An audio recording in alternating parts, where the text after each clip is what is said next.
The question, what is the right sequence or ways of practicing yoga? When you think about yoga sequence, here are a few things to keep in mind. Your home practice will look and feel different from your practice in a yoga studio.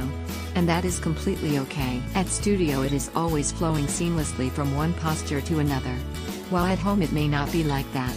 You may shuffle on your mat instead of moving to melodic metronome. What is important is to spend time on your mat. Start slowly without pushing your body beyond its limit. And ask yourself, do you want to continue? If your body is accustomed and ready to carry it further, you can carry on with it. Yoga sequence, like any other exercise, consists of 3 important components: warm up, main sequence, and cool down.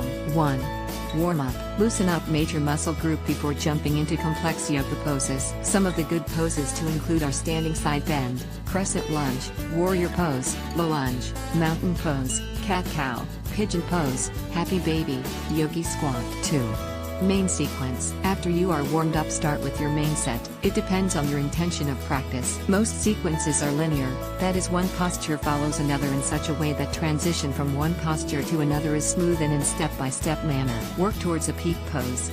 If there's a specific pose that you're working towards, pose which you find difficult, to challenging yourself with higher complex poses. Move through some of the prep postures. Be sure to include some poses in your warm-up that loosen up the major muscles that you need for the peak pose. When you do not have a peak pose as your goal, you have space for other goals or even goalless exploration. Move from less challenging to more challenging and back to less challenging postures. Open your heart with some back bends. Remember to do poses the both sides if it's an asymmetrical pose, and spend about the same amount of time on each side. 3. Cool down. Now that you've finished the main part of your yoga practice, it's time to start to cool down.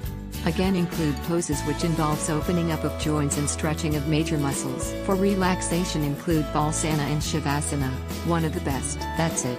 The most important thing is to get on your mat and play around.